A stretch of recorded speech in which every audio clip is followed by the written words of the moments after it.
Chers frères et sœurs en Christ, tous les membres des églises branches et des sanctuaires locaux, les téléspectateurs de GCN et tous les enfants de Dieu qui assistent au culte via Internet. Ceci est la 61e session sur la série de sermons sur la Genèse. Récapitulons brièvement. Dans Genèse 3:1, le serpent adresse des paroles de tentation à Ève. Il dit, « Dieu a-t-il réellement dit, vous ne mangerez pas de tous les arbres du jardin ?»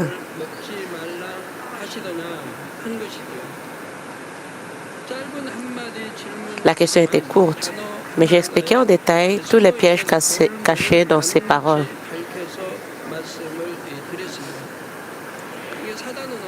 Satan connaissait très bien le cœur d'Ève. Il savait comment la tenter et comment lui poser des questions pour obtenir des réponses.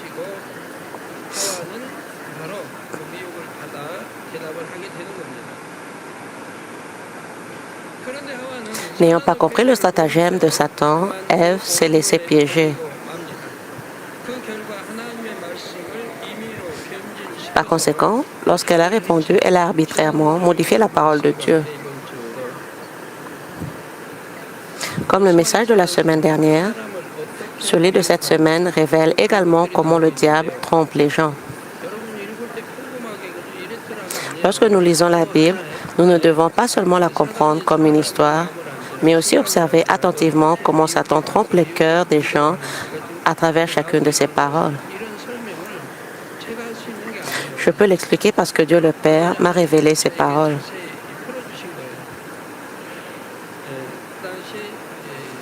En ce temps-là, la manière dont le serpent rusé a trompé Ève et comment Ève a été trompée est écrite dans chacune de ses paroles.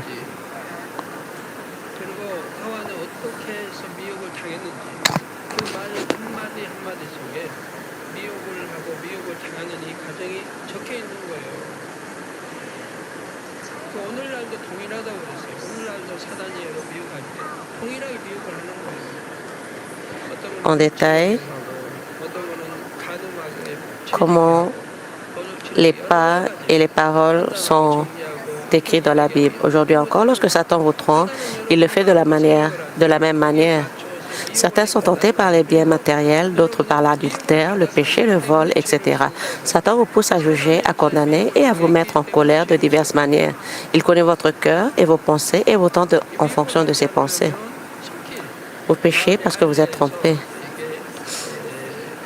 Pour ne pas être trompé, circoncisez rapidement votre cœur et débarrassez-vous du mal. Remplissez votre cœur de la vérité.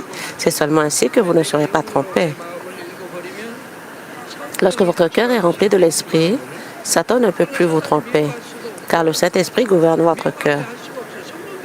Car le Saint-Esprit est le maître de votre cœur. Satan trompe par les pensées. Mais comme votre esprit a été cultivé par l'Esprit, il n'y a plus de fausses pensées. Et par conséquent, Satan ne peut pas agir. C'est pourquoi vous n'êtes pas trompé.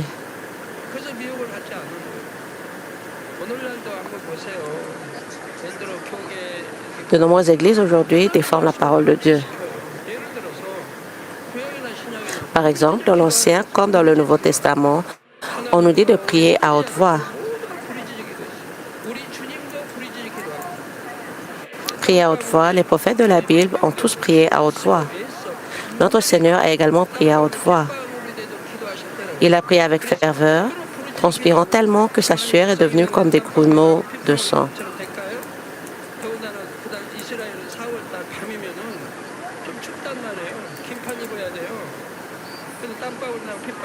Si le Seigneur avait prié et médité en silence, sa sueur se serait-elle transformée en grumeaux de sang? De plus, il fait un peu froid en Israël les nuits d'avril. S'il a prié si fort que sa sueur s'est transformée en grumeaux de sang par un temps pareil, combien d'efforts a-t-il pu déployer pour s'écrier et prier?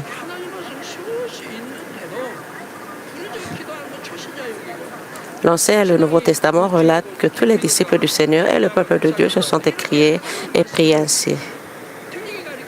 Même si les exemples de la parole de Dieu sont innombrables, dans les églises d'aujourd'hui, ceux qui s'écrient dans la prière sont considérés comme de nouveaux croyants.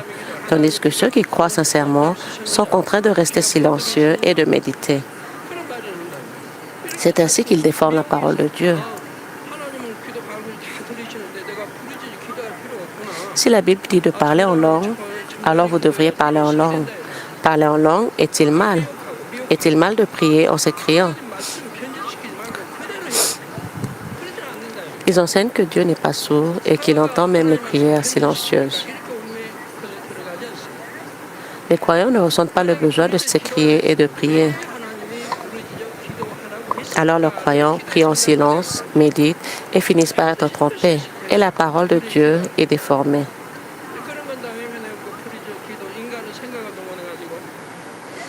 Ève n'est-elle pas tombée dans ce piège parce qu'elle a déformé la parole de Dieu? Si la Bible nous dit de nous écrire dans la prière, alors nous devons le faire. Et Dieu nous répondra. Et il doit y avoir une raison à cela. Si une Église et ses membres se détournent de ces paroles de la Bible et prient en silence en utilisant leurs propres pensées, ils finiront par violer la parole de Dieu et seront trompés. Ils ne peuvent même pas s'écrire dans la prière.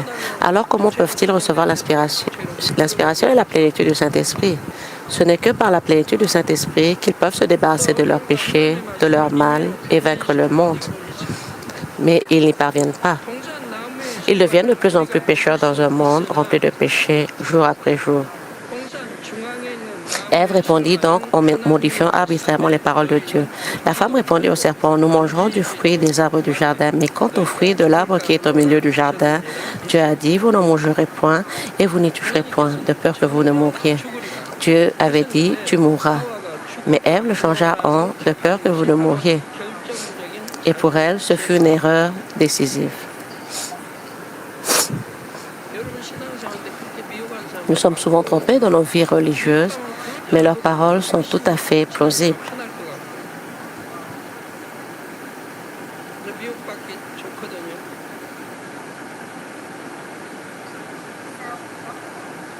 Cela semblait plausible. Le serpent révélait enfin son vrai visage. Le serpent réfutait catégoriquement la parole de Dieu.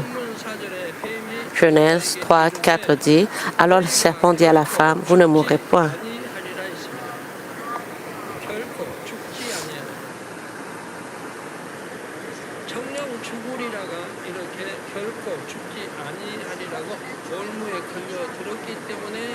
Elle finit par se faire piéger lorsque tu mourras, devint, vous ne mourrez point.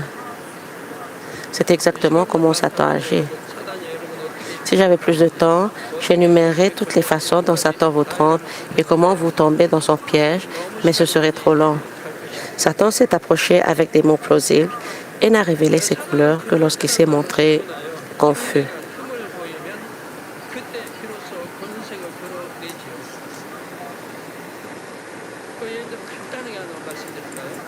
Puis-je vous dire quelque chose de simple? Bien que j'ai dit aux croyants de ne pas faire de transactions d'argent entre eux dans l'Église, si quelqu'un vous dit « Oh, je dirige une entreprise comme celle-ci, elle est très prometteuse et peut rapporter beaucoup d'argent, mais j'ai besoin de capitaux. Si j'investis un certain montant, je paierai tant d'intérêts. »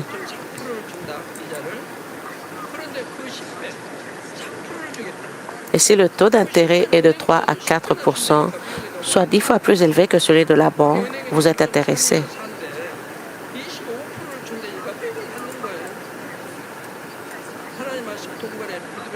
S'il vous propose un taux d'intérêt plus élevé, disons 25 %, vous serez tenté. La parole de Dieu nous dit de ne pas faire des transactions d'argent avec nos frères de la foi, mais vous l'ignorez complètement. Si vous êtes trompé, souffrez et êtes trompé en mettant en garantie votre maison ou les biens de vos parents ou vos parents, voilà le terrible résultat.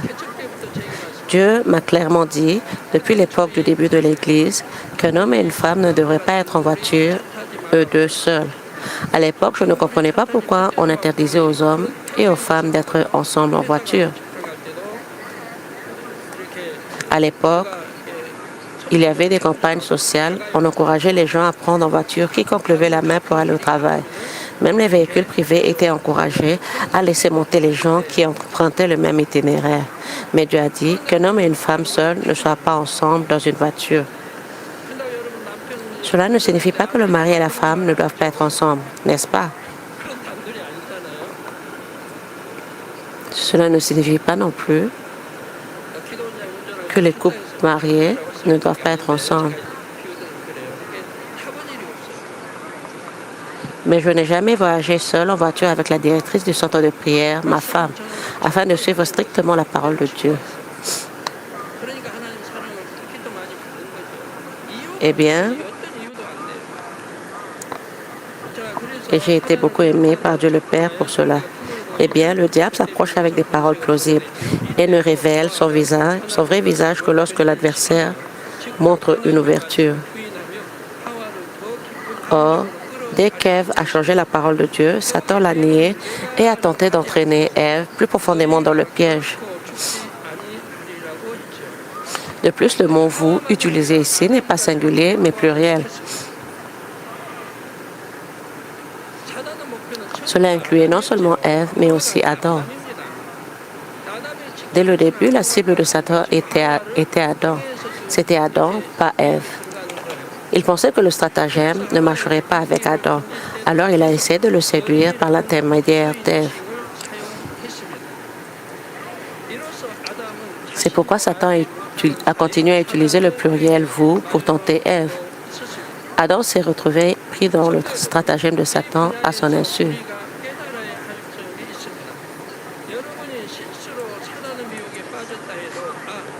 Ici, il y a une chose que vous devez vous rappeler.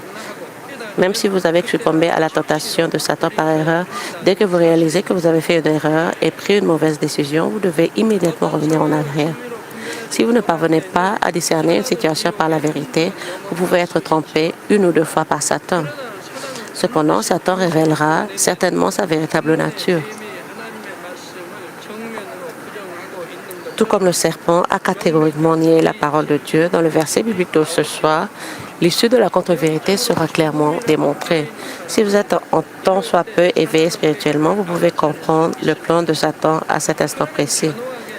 Alors vous devriez mettre fin à l'œuvre de Satan avec fermeté et la rejeter résolument.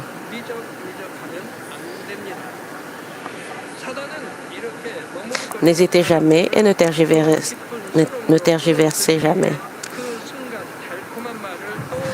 Pour entraîner ceux qui tergiversent dans un piège plus profond, Satan utilise des paroles flatteuses au moment le plus opportun. C'est exactement ce que le serpent a fait à Ève. Tout comme le serpent a catégoriquement lié la parole de Dieu dans le verset biblique de ce soir, le résultat clair de la contre-vérité sera montré. Si votre esprit est un tant soit peu éveillé, vous pouvez comprendre le plan de Satan à cet instant précis.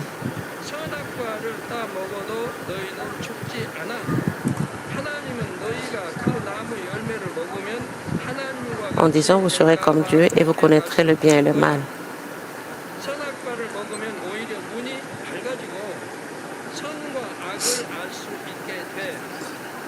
Cela signifie, vous ne mourrez pas même si vous en mangez. Dieu l'a dit parce qu'il sait que le jour où vous en mangerez, vous serez comme Dieu. Si vous en mangez, vos yeux s'ouvriront et vous connaîtrez le bien et le mal. Cela signifie, si vous mangez du fruit de l'arbre de la connaissance du bien et du mal, vous pouvez devenir comme Dieu. Tout comme l'arbre de la connaissance du bien et du mal a placé Adam et Ève sur un pied d'égalité avec Dieu. Il a encouragé Ève à en manger avec assurance car elle ne mourrait point. Ève fut trompée par cela. Comment Ève, simple créature, pouvait-elle être trompée par des paroles lui annonçant qu'elle pouvait devenir semblable à Dieu le Créateur? À ce moment-là, Ève n'avait même aucune contre-vérité dans son cœur. Laissez-moi expliquer à nouveau la situation pour vous aider à comprendre comment Ève a pu être trompée par la tentation de Satan. À cette époque, Adam régnait sur le deuxième ciel où se trouvait le jardin d'Éden et sur le premier ciel où se trouvait la terre. Il possédait une autorité et un pouvoir si immense que nous ne pouvons même pas imaginer. Toute créature le suivait et obéissait à ses paroles. Parce qu'Ève recevait cet amour d'Adam, elle pouvait jouir d'un pouvoir tout aussi grand qu'Adam. Indéniablement, la position d'Adam et Ève était supérieure à celle de quiconque et de quoi que ce soit. Pendant longtemps, Adam et Ève ont joui de tout ce qu'ils pouvaient désirer dans cette position suprême de créature. Cependant, après de nombreuses années, après de nombreux siècles, Adam et Ève ont eu le sentiment de stagner quelque peu. Ils voulaient se satisfaire de quelque chose de nouveau, ne voyant nulle part où aller. Satan a concentré son attention sur ce point par l'intermédiaire du serpent. Satan a séduit Ève en lui disant qu'elle pourrait devenir comme Dieu. En réalité, il s'agissait d'un défi à l'autorité absolue de Dieu. C'était comparable à une trahison ou à une rébellion contre le pouvoir d'un monarque. Le crime de trahison et de rébellion était passible d'une peine extrême. Ces criminels étaient non seulement mis à mort, mais leurs familles et leurs proches souffraient également. Les provocations envers un roi étaient sévèrement punies. Et quelle est la gravité des conséquences d'une provocation envers Dieu le Créateur? Outre le roi Yeonsangun, l'histoire de notre pays a compté plusieurs tyrans. Le roi Taejong, troisième roi de la dynastie Joseon, était un véritable tyran. Personne n'osait contester un seul de ses propos. Quiconque exprimait la moindre opinion divergente était destitué ou envoyé en prison. À cette époque, même le célèbre Premier ministre Wang Yi était désemparé face au roi.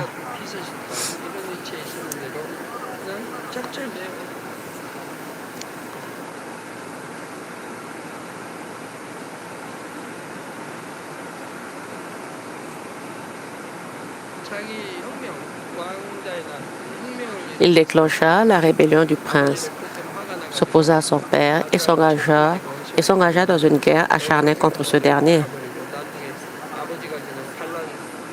Le deuxième roi, Songye-i, qui s'enfuit à Hamgyongdo,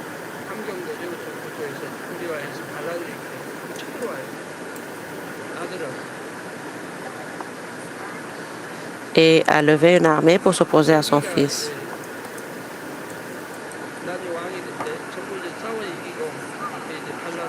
Mais son fils, Taejong, a suppressé tous les rebelles, tua ses propres frères, princes, et devint roi avec l'aide de son beau-frère.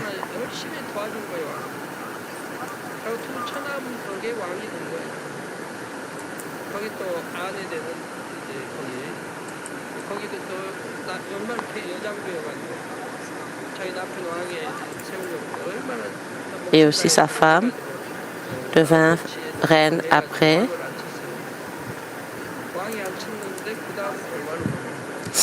S'est dévoué aussi à faire de son mari un roi. Que s'est-il passé après? Il a aussi tué son beau-frère. Premièrement, il l'envoie en exil. Et l'envoya plus loin sur l'île de Jeju et enfin les empoisonna. Les beaux-frères moururent sans savoir ce qu'ils avaient fait de mal. Ils pensaient que la reine, leur sœur, leur épargnerait la vie, mais même elle était impuissante.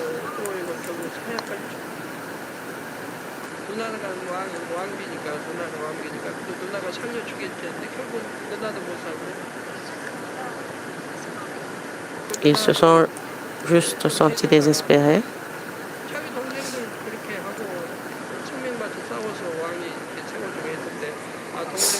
Et ils ont été tués par le roi. La reine s'opposa également au roi lorsque ses frères furent tués. Elle perdit connaissance.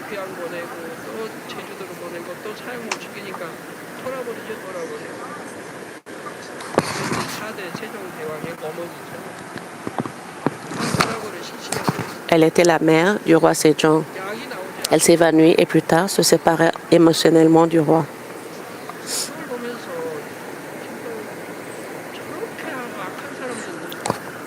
Je pense que c'est vraiment mal. Il a expulsé la plupart de ceux qui l'avaient aidé et soutenu dans sa conquête du trône parce qu'il était si faible.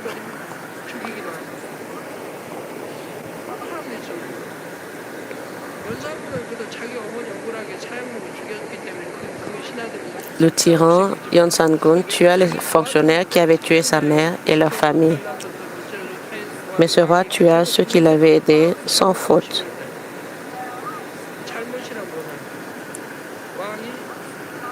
Quel est le problème avec ce roi?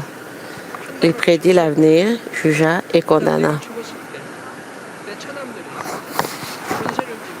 Il pensait qu'après sa mort, ses beaux-frères prendraient le pouvoir et que son fils cadet perdrait le pouvoir réel.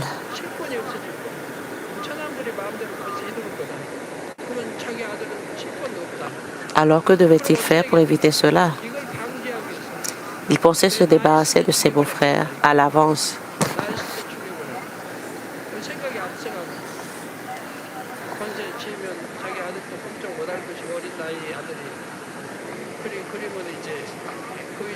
Il estimait que son beau-frère et sa femme détiendraient le pouvoir réel et contrôleraient son jeune fils lorsqu'il deviendrait roi.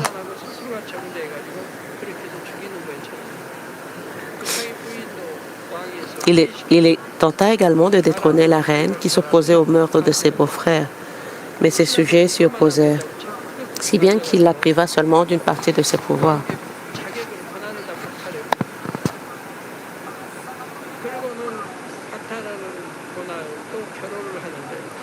Il se remaria, épousa 2 femmes en même temps et célébra même un mariage. Ce jour-là, il empoisonna et tua ses beaux-frères.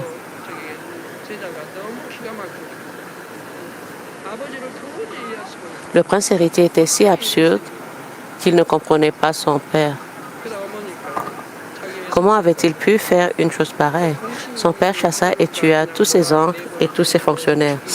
Il le vit se battre ainsi avec son grand-père et fut très sceptique.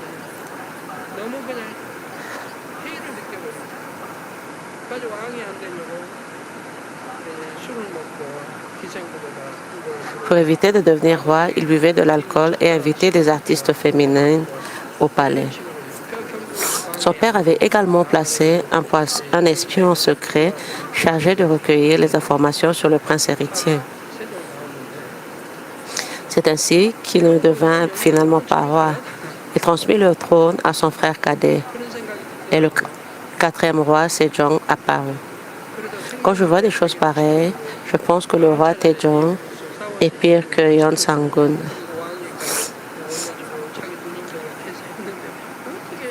Ses beaux-frères l'ont protégé au péril de leur vie, ont résisté à de nombreuses menaces, ont gagné et l'ont même aidé à monter sur le trône. Ils ont également aidé leur sœur à devenir reine. Comment a-t-il pu les bannir et les empoisonner à mort? Il n'a rendu la faveur reçue qu'avec de l'inimité. Ils pourraient oublier leur position, leur devoir et l'ordre et se laisser prendre au piège de l'arrogance. Supposons que vous avez un cœur avide de spiritualité et que quelqu'un vous dise quelque chose comme « Tu sembles avoir de puissantes lumières spirituelles, de nombreux anges t'entourent. Dieu a dit qu'il t'utiliserait grandement. » Ce qui est dit pourrait bien être vrai. Le problème est que l'auditeur peut devenir arrogant à cause des paroles prononcées. Mais si cela est vrai, alors ce n'est pas la vérité. Il n'y a pas tant d'anges que ça. Sur cette terre, ils sont assignés à chaque personne individuellement. Mais l'affirmation, il y a beaucoup d'anges autour de toi, Dieu t'utilise grandement. Je vois une forte lumière spirituelle en toi, et plus probablement fausse. Ces personnes se surestiment, pensent être reconnues par Dieu, avoir acquis une grande culture spirituelle et avoir déjà atteint le niveau spirituel.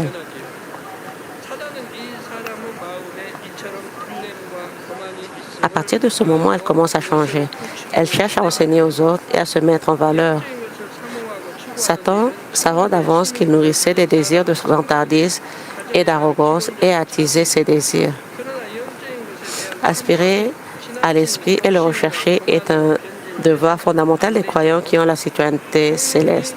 Il est interdit que leur désir ardent pour l'esprit aille trop loin et se transforme en avidité et en arrogance. Quel fut le début de la destruction des dinosaures? Ce fut leur jalousie envers les chérubins. Leur jalousie se transforma peu à peu en envie.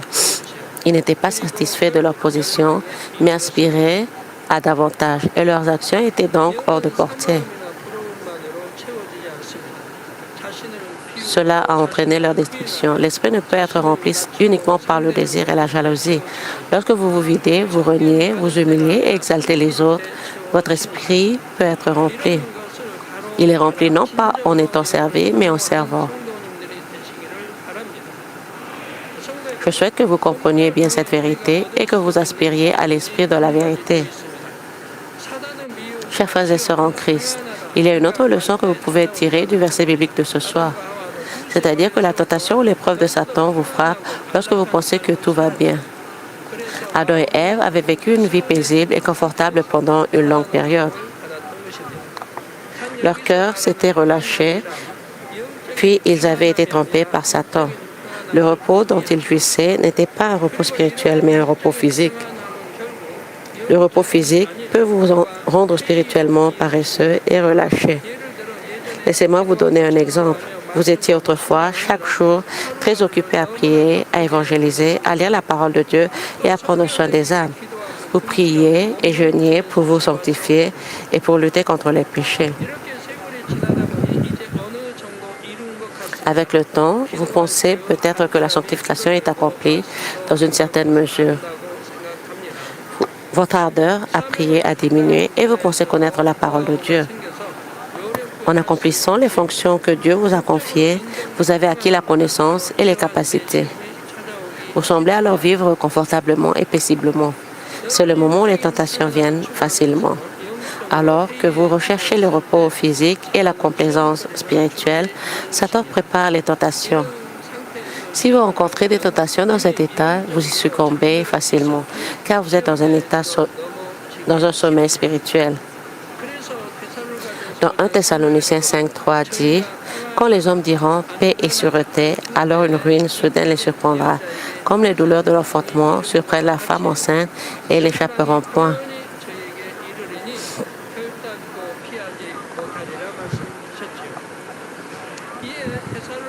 Et 1 Thessaloniciens 5:6 dit ensuite, ne dormons donc point comme les autres, mais veillons et soyons sobres. Cela ne signifie pas que vous ne devez pas dormir la nuit, mais que vous devez rester spirituellement éveillé, prier à haute voix, circoncire votre cœur et être fidèle. Comme je l'ai dit, vous devez toujours être vigilant et sobre dans votre vie quotidienne.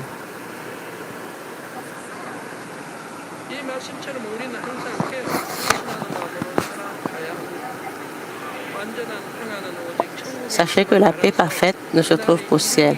Et jusqu'à ce jour, vous devez avancer sans relâche. Ne devenez pas comme le lapin qui a perdu la course contre la tortue et qui se repose tranquillement au milieu de la course.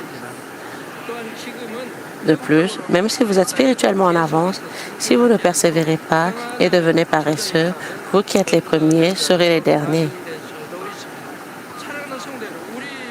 Chers frères et sœurs en Christ, vous apprenez comment Ève a été trompée par Satan alors qu'elle n'avait aucun mal en elle. Vous vous posez peut-être une question à ce stade. Comment la chair a-t-elle pu entrer en Adam et Ève qui ont été créés esprits vivants? Adam et Ève étaient des esprits vivants, mais ils étaient originellement créés à partir de la terre. Leur nature peut être modifiée par l'intervention d'autres facteurs. Pendant longtemps, aucune chair ne pouvait pénétrer Adam et Ève car ils avaient été remplis du souffle de l'Esprit insufflé par Dieu lui-même.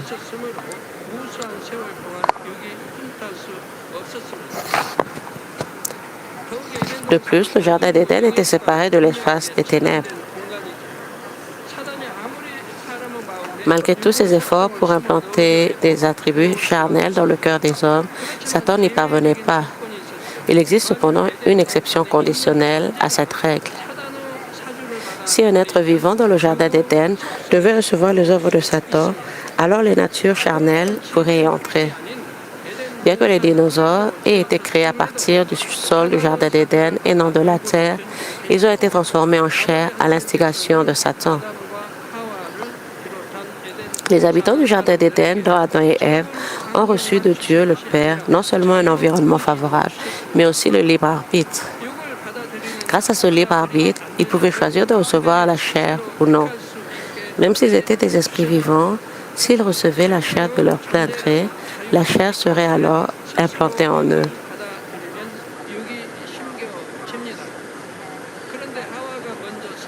Parmi eux, Ève elle-même a ouvert son cœur et a reçu la chair par la tentation de Satan. Après cela, Adam, comme Ève, a fait de même. Certains d'entre vous pourraient penser, Adam avait le libre arbitre, mais aucun mal en lui. Comment Adam, qui n'avait aucun mal, a-t-il pu être trompé par Satan? Chers frères et sœurs en Christ, il existe une nette différence entre ceux qui avaient une nature pécheresse, mais qui se sont débarrassés de tout péché en circoncisant leur cœur, et Adam qui était exemple de tout mal dès le commencement.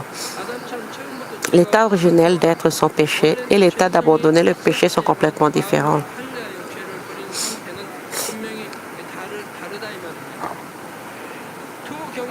Dans les deux cas, ils n'ont pas de chair. Face aux tentations du péché, ils réagissent différemment. Laissez-moi vous donner un exemple pour vous aider à comprendre. Imaginez deux frères obéissants, l'un a 10 ans et l'autre 3 ans. Un jour, leur mère pose une marmite d'eau bouillante par terre pendant qu'elle fait le ménage et leur conseille de ne pas y toucher. Elle leur dit que la marmite était si chaude qu'ils pourraient se blesser s'ils la touchent par erreur.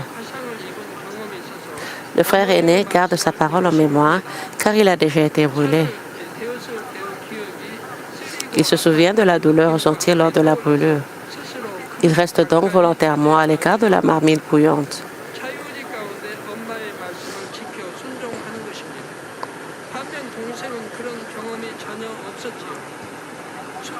Le frère aîné tient parole et lui obéit de son plein gré. Le frère cadet n'a aucune expérience de brûlure. Son obéissance se limite à ne pas s'approcher de la marmite bouillante parce que sa mère le lui interdit. Ce n'est pas une véritable obéissance de son plein gré. S'il se trouve plusieurs fois dans la même situation, il risque de ne pas obéir à son avertissement. Quand la marmite fume, elle peut lui paraître intéressante. Puis lorsque la curiosité s'empare de lui, il a envie de la toucher.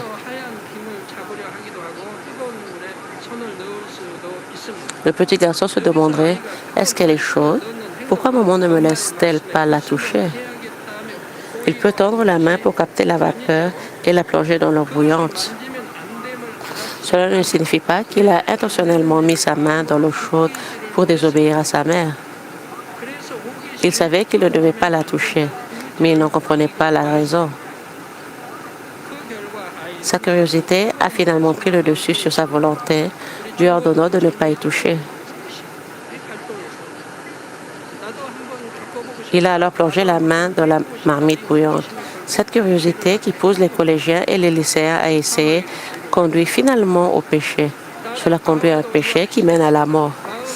Il en va de même pour Adam et Ève. S'ils n'avaient aucun mal dans leur cœur, mais ils n'avaient jamais fait l'expérience de la relativité, ils pouvaient choisir librement d'accepter ou de refuser la proposition de Satan. S'ils étaient dans le même état que le frère aîné de l'exemple, ils pouvaient repousser catégoriquement la tentation de Satan. Mais Adam et Ève étaient dans le même état que le frère cadet. Lorsqu'ils ont mangé du fruit de l'arbre de la connaissance du bien et du mal, ils n'avaient aucune intention malveillante de désobéir à la parole de Dieu. Lorsqu'ils ont été tentés par Satan, ils ont choisi la voie et l'ont acceptée.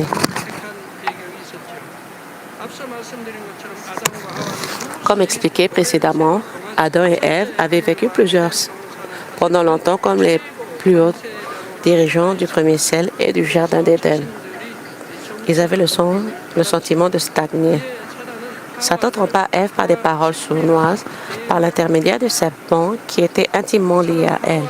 Comme un appât, Satan a fait miroiter à Ève la tentation de devenir semblable à Dieu. Lorsqu'elle a reçu une telle parole de son plein gré, une nature pécheresse de cupidité a pénétré son esprit. Et cela est devenu chair en elle.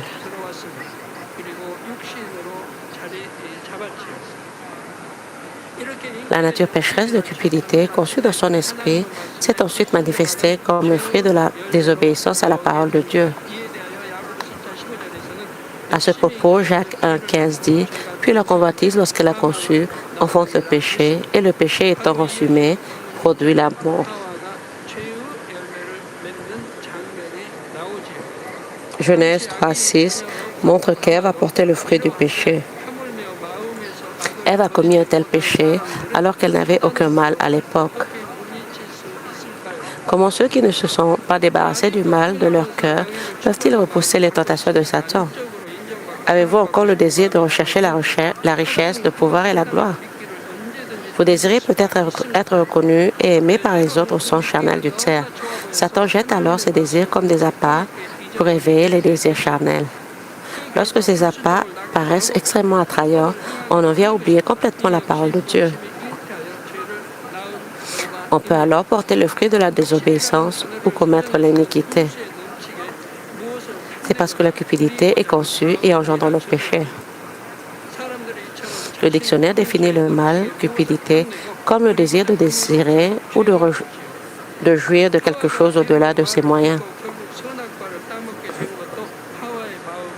C'est parce que la cupidité grandissait dans son esprit qu'Ève accepta les paroles du serpent et mangea du fruit de l'arbre de la connaissance du bien et du mal.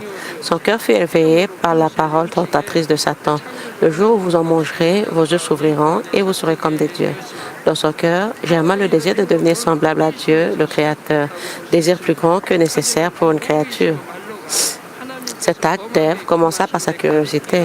Sa curiosité atteignait finalement ce que Dieu avait strictement interdit, et cela signifie qu'elle dépassa les limites. Elle désirait quelque chose de plus grand que ce qui était nécessaire à sa position. Dans le cas d'Ève, la cupidité naquit en elle et donna naissance au péché, mais cela ne s'arrêta pas là. Son péché grandit et atteignit un péché plus grand qui la mena, elle et Adam, à la mort. Je vous exhorte à bien intégrer cette leçon dans vos cœurs. Si vous avez commis un péché par manque de foi, vous devez y mettre un terme. Vous devez vous repentir immédiatement et vous éloigner du péché. Sinon, un péché engendre un autre péché. Et si le péché s'amplifie, il vous mènera finalement à la mort.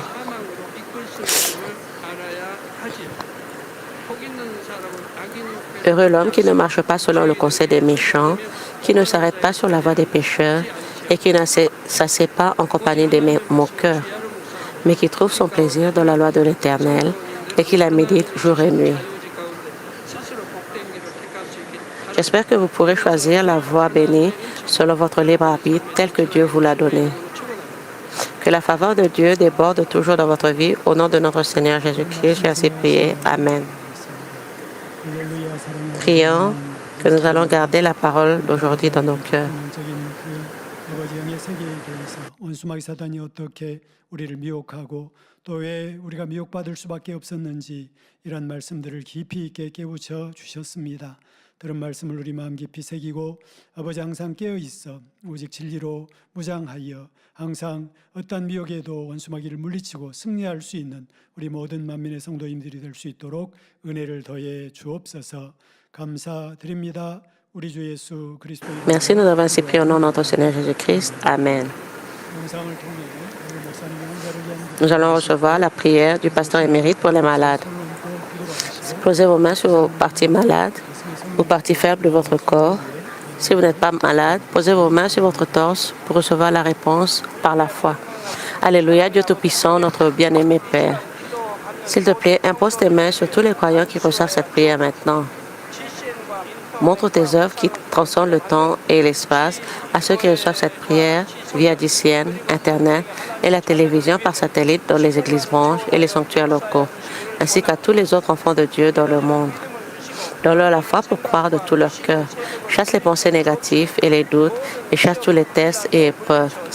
De la tête aux pieds, tous les entrailles, articulations, nerfs, tissus et cellules, quelle que soit la partie malade, brûlez avec le feu du Saint-Esprit et la lumière originelle. Au nom de Jésus-Christ, je commande à l'ennemi, le diable et Satan, que toutes les maladies, germes et virus et infirmités disparaissent, que la lumière soit. S'il te plaît, brûle toutes leurs maladies terminales et incurables avec le feu du Saint-Esprit. Chasse toutes les maladies endémiques, dont la malaria, le paludisme. Toutes les maladies contagieuses, y compris le rhume, la grippe et la fièvre, disparaissaient. Protège-les de toutes sortes de germes et de virus. Guéris-les de toutes sortes de cancers, de l'estomac, du poumon, du foie, du sein, de l'utérus et de l'intestin. Le sida, la leucémie, l'apoplexie cérébrale, l'hypertension et l'hypotension artérielle, le diabète, les problèmes de thyroïde, les maladies cardiaques, pulmonaires et maladies de femme, ainsi que toutes les inflammations disparaissaient. Guéris-les de la polio, des accidents vasculaires cérébraux, de l'arthrite et des hernies discaux, maux de dos, maux de tête, névralgie et toute autre douleur disparaissaient. Épilepsie, autisme, dépression, névrose et autres maladies mentales disparaissaient. Toutes sortes de paralysies soient déliées. Levez-vous, marchez et sautez. Que les yeux puissent bien voir, que les oreilles puissent bien entendre, que les aveugles voient, les sourds entendent et les muets parlent. Guéris-les des séquelles de toutes sortes d'accidents, restaure leurs os brisés, restaure-les des brûlures, permets que la chaleur et la sensation de brûlure disparaissent. Père, qu'il ne reste aucune cicatrice.